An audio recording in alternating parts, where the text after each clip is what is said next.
April 15th, 1912, 2:20 a.m.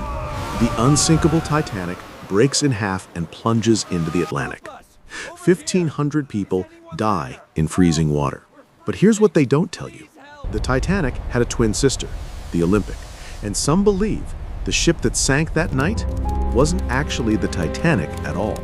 This is the conspiracy they've tried to bury for over a century.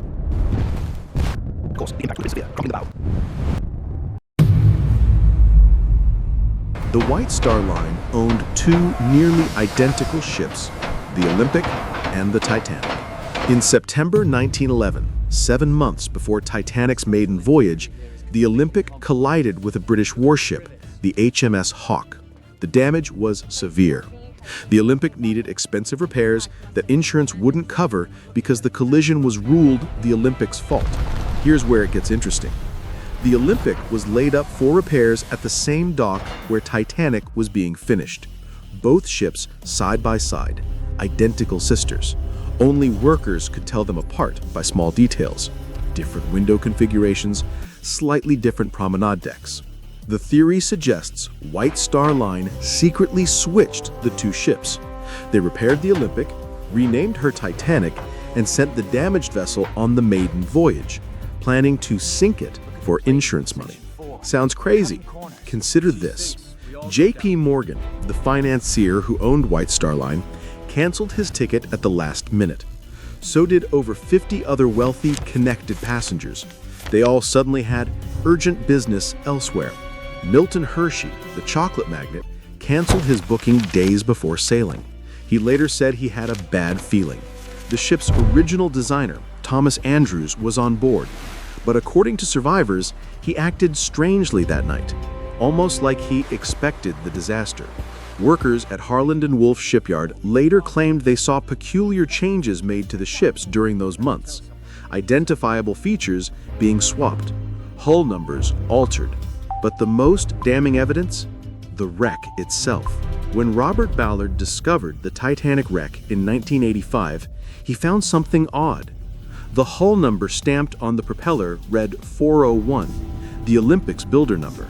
Titanic's was supposed to be 400. Photographs of the wreck show the ship had 16 portholes on the forward sea deck, matching the Olympic. Titanic was built with 14. And there's more. The White Star Line insured the Titanic for $5 million, but lost a ship worth $7.5 million. If they wanted insurance fraud, they lost money on the deal. Unless the goal wasn't profit, it was covering up the Olympic's irreparable damage. Whether it was Olympic or Titanic, one fact is undeniable. The ship that sank received 6 iceberg warnings that fatal night. 6. And Captain Edward Smith ignored all of them. Why? Smith was White Star Line's most experienced captain. 40 years at sea. He knew those waters. He knew the risks. At 11:40 p.m., lookout Frederick Fleet spotted the iceberg dead ahead. He rang the bell 3 times and called the bridge, "Iceberg right ahead." First Officer William Murdoch ordered hard a starboard and reversed engines, the worst possible response. Modern analysis shows that if Murdoch had rammed the iceberg head-on, the Titanic might have survived. The bow would crumple, the first compartment would flood, but the ship would stay afloat. Instead, Murdoch turned. The iceberg scraped along 300 feet of the starboard hull, opening 6 compartments to the sea. The ship could survive 4 compartments flooding, not 6. But here's what's rarely discussed. The Titanic nearly missed the iceberg entirely.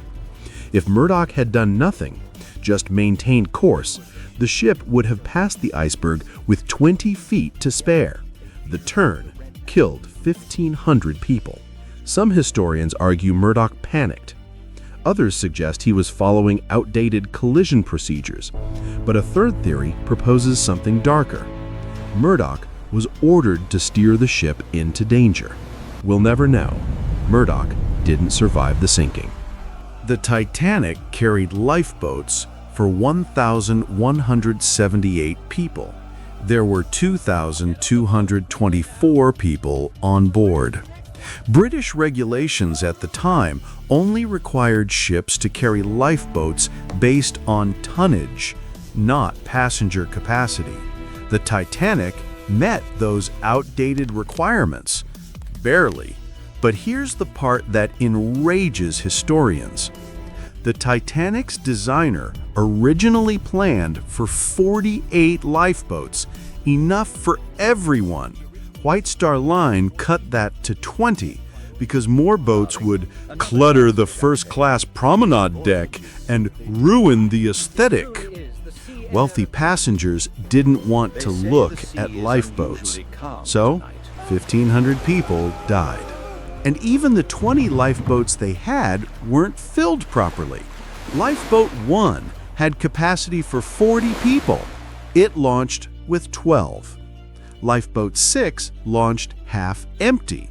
In total, the lifeboats that launched could have saved 400 more people if filled to capacity. Why weren't they filled? Partly panic, partly the crew didn't believe the ship would actually sink.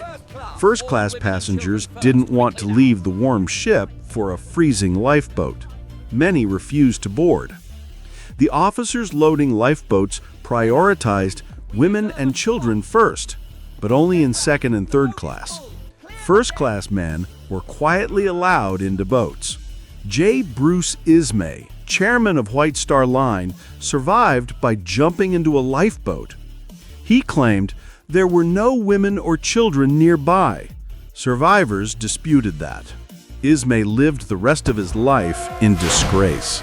The Californian, a ship 10 miles away, saw the Titanic's distress rockets. Captain Stanley Lord thought they were celebratory fireworks. He went back to sleep.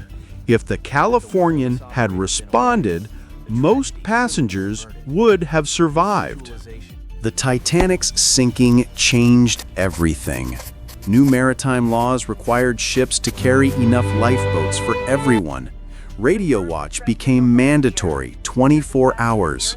The International Ice Patrol was created to monitor icebergs in shipping lanes.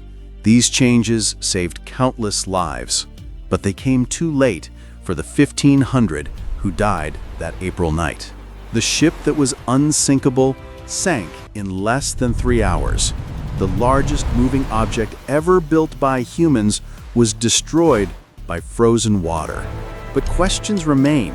Was it really the Titanic? Or was it the damaged Olympic sent to her doom? The evidence is circumstantial but disturbing. Hull numbers don't match, porthole counts are wrong, key figures canceled their tickets. The insurance payout was suspiciously quick. We'll likely never know the full truth. The wreck is deteriorating. In 20 to 30 years, the Titanic will collapse into rust. The evidence will be gone forever. What we do know is this: arrogance sank that ship. The belief that humans had conquered nature, that wealth could buy invincibility, that safety regulations were suggestions. 1,500 people paid for that arrogance with their lives. The Titanic wasn't just a maritime disaster. It was a wake-up call about hubris, class inequality, and the deadly cost of cutting corners. Over a century later, the ship still lies 12,500 feet down, slowly rusting, slowly fading, taking her secrets with her. But every April 15th, we remember, not just the tragedy, but the lessons we were supposed to learn. The Titanic story isn't just about a ship hitting an iceberg. It's about ignored warnings, inadequate safety measures, and a conspiracy theory that refuses to die. Was it the Titanic that sank? Or the Olympic? The evidence is there. Make your own conclusion. If this hidden angle on the world's most famous disaster made you think, subscribe. We're diving into maritime mysteries where the official story doesn't tell everything. Drop a comment. Do you believe the switch theory? Or is it just conspiracy? Check the description for links to the wreck footage and insurance documents that fuel this debate. Remember the 1,500. question everything and never assume something is unsinkable.